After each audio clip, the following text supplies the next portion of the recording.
For those born with lovely straight and thick hair, getting the right volume is not a concern. On the other hand, people with fine and limp hair sure need to focus on the volume before getting curls. Above all, please subscribe to the channel to continue publishing content. Shampoo and condition. Remember, curls last only when your hair is light and carefree. So the first step is washing your hair. Try and use a light shampoo and conditioner that won't weigh your hair down.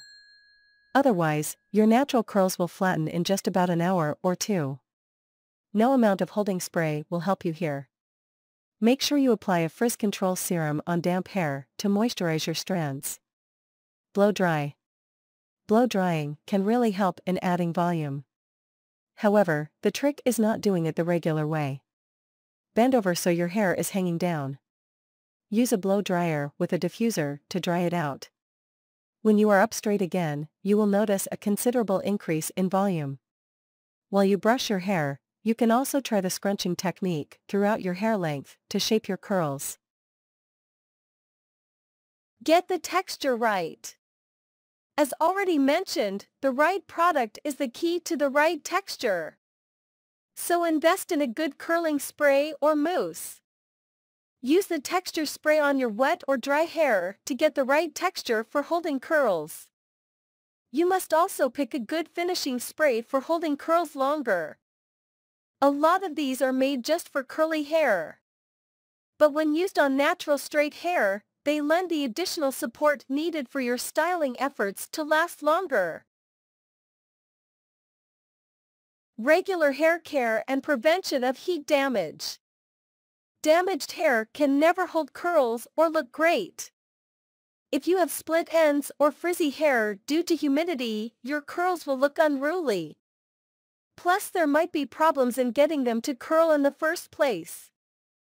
So, you should trim them. Secondly, the less frizzy your hair, the more beautiful your curls will look. Trust me, when my wavy hair decides to go crazy, I end up looking like I might have been slightly electrocuted. Always condition your hair well. Setting spray. As the name suggests, this is used to set your look in place. You need it.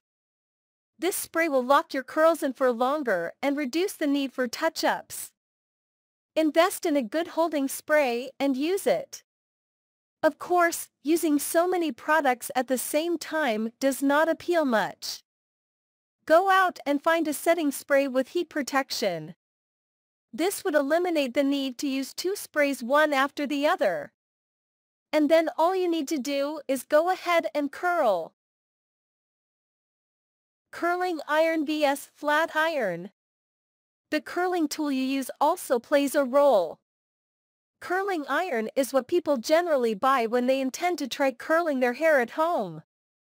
I recommended that you use a flat iron instead. Here are the two reasons behind it. Curling irons, especially the older models that are still popular, are not ceramic plated. These leave your hair liable to heat damage on prolonged use. Use a flat iron with rounded off sides.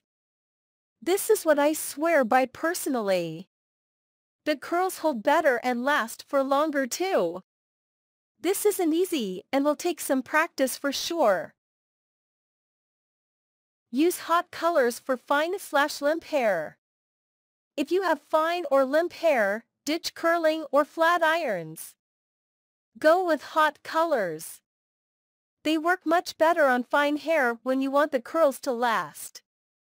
The added advantage, various options of the kind of curls you can have. You can shift between ringlets, loose waves, or small curls quite easily. The icing on the cake, you can set them in and just let them be as you do your makeup. Curl without heat. Do you skip the curling routine just to avoid heat damage? Great news for you! You don't need to use heat at all. For heatless curls, use a t-shirt, socks, pens, or pencils. Or you can simply just braid your washed hair and leave it overnight to find fresh loose waves. This is another great way on how to make curls last longer. Final setting. Once your hair is curled, use a hairspray one last time. This will remove the entire frizz in your curls. And you can flaunt your curls all day long.